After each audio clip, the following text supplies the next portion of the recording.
നിങ്ങൾ അറിഞ്ഞില്ലേ? 11 വർഷത്തിന് ശേഷം രാജ്യത്ത് പൂർണ്ണ പദവിയുള്ള പുതിയൊരു ബാങ്ക് കൂടി വരുന്നു.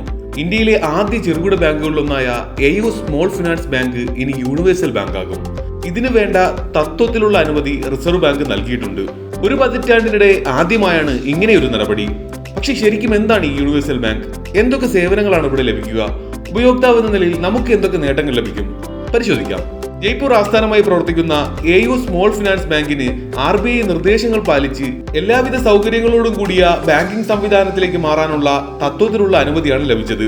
ഈ ലൈസൻസ് ലഭിക്കുന്ന ആദ്യ സ്മോൾ ഫിനാൻസ് ബാങ്കാണിത്.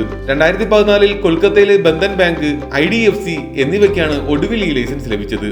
നിബന്ധനകൾ പാലിച്ചാൽ സൗത്ത് ഇന്ത്യൻ ബാങ്കിനെ പോലെയും ഫെഡറൽ ബാങ്കിനെ പോലെയും എല്ലാവിധ ബാങ്കിംഗ് സൗകര്യങ്ങളും നൽകാൻ AU സ്മോൾ ഫിനാൻസ് ബാങ്കിനും സാധിക്കും.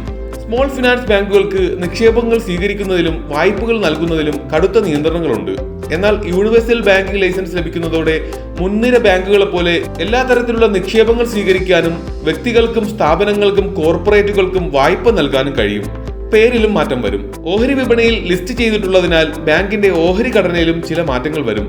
ഇതിൽ ഏറ്റവും പ്രധാനം മാനേജിംഗ് ഡയറക്ടറും സിഇഒയുമായ സഞ്ജയ് അഗർവാളിന്റെ കൈവശമുള്ള 22% ഓഹരികൾ പ്രത്യേകം നോൺ ഓപ്പറേറ്റീവ് ഫിനാൻഷ്യൽ ഹോൾഡിംഗ് കമ്പനിയിലേക്ക് മാറ്റുന്നതാണ്. എല്ലാത്തിനും കൂടി 18 മാസമെങ്കിലും സമയമെടുക്കും. ഇനി എന്തായിരിക്കും അടുത്ത നീക്കം? സ്മോൾ ഫിനാൻസ് ബാങ്കുകളെ മുഖ്യധാരാ ബാങ്കിങ്ങിലേക്ക് കൊണ്ടുവരാനുള്ള നീക്കം വിപ്ലവകരമായിരിക്കുമോ?